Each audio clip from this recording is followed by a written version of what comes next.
Okay, hello. I am going to try and show you the way that I memorise the brachial plexus. We all know that the brachial plexus is a complete nightmare. What I'm going to try and do is show you how I remember it, and I think my way is the simplest you're possibly going to get it. So I'll show you now.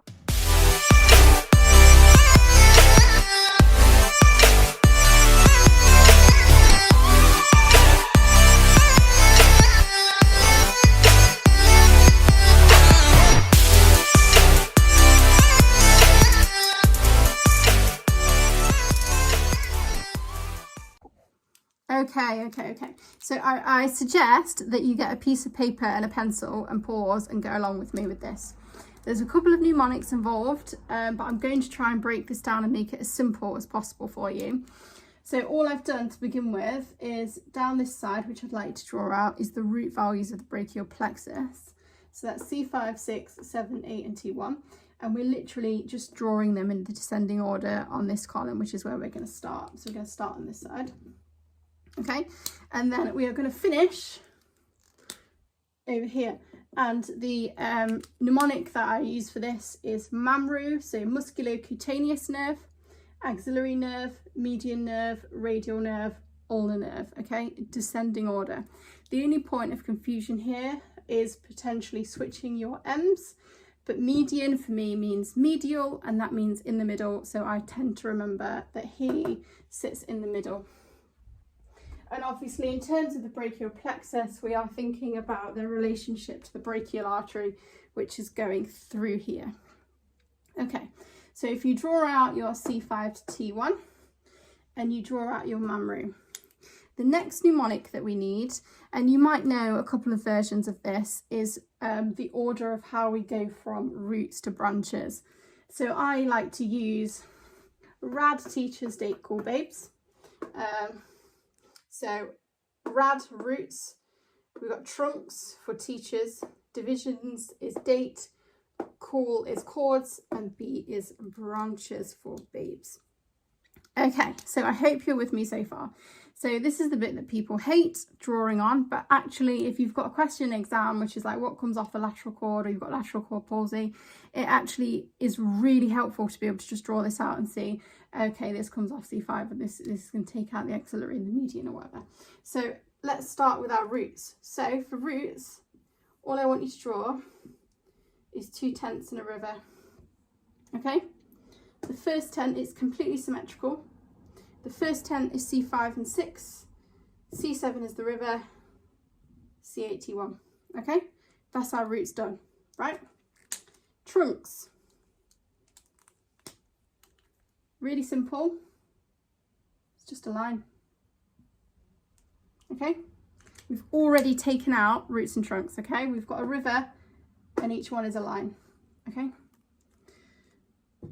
we're going to skip divisions for now and we're going to go to chords. And the reason that is because chords, just a line. Okay, we're almost there. Okay, so some of these are more difficult to memorize than the others. So we've done the simple ones. This one, I like to remember when we're going to do divisions, is greedy. And it takes something from every single one, okay? So we're on our divisions, we'll label them in a minute. We've taken every single one, okay? Bottom one is easy, just a line, okay? No more simple than that. The one that's a bit more difficult to remember is this one, and I just want you to draw a reverse 7, okay?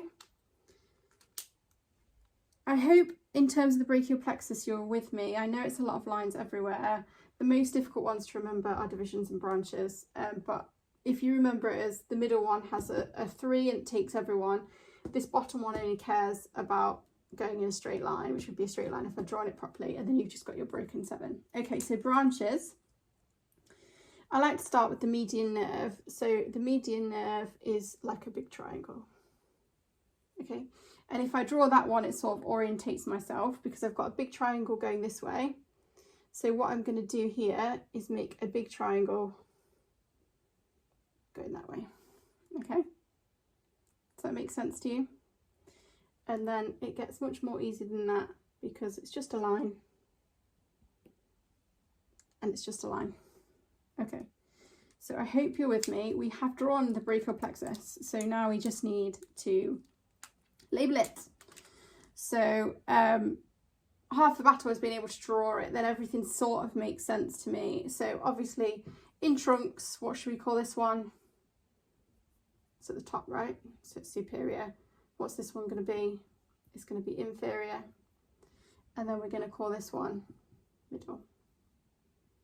Okay. I hate the divisions. They're either anterior or posterior. It gets really confusing, so I'm not going to go through them in this video. I'm going to skip on to chords. So this is the posterior chord. And if you don't know that, if you've drawn this out and you can't remember, it's easier to work out because you've got it coming down to mammaru. So you're going to know that the radial nerve is coming from this posterior chord, okay? So if you know that's posterior, you've got the lateral chord up here, and this is going to be the medial chord, okay? And that's it. Okay, that's it. That's what we've got. So off the posterior chord, we can see we've got branches going to the radial nerve and to the axillary nerve. From the lateral chord, you've got the musculocutaneous and the median nerve are taking fibres off there. And if you can draw this out, if someone says, oh, you know, so you've got a C5 lesion, you can follow this down and work out where that's going to affect. So I hope this video was helpful. What I would suggest you doing is watching it through a couple of times and just drawing it through and seeing if it makes sense to you. What I find is that actually if you skip divisions and branches and just start off with these easy roots, trunks, chords, and then remember that obviously this medial one from T1 just sort of goes largely straight. So the ulnar nerve basically takes its fibres. I mean, it would be even more straightforward if I'd drawn it straight, but basically you've got your ulnar nerve here and it basically goes all the way through like this. Doesn't it? It's fairly straightforward. I mean, it's got fibres coming in from other places. But this bottom one, you can basically remember is just a straight line. So I would recommend going through it a couple of times. I hope this was helpful. Please leave me your comments and questions. Please like and subscribe for more videos. I'm happy to make more videos on how I remember things if you find this useful. And thank you so much for watching. Thank you. Bye.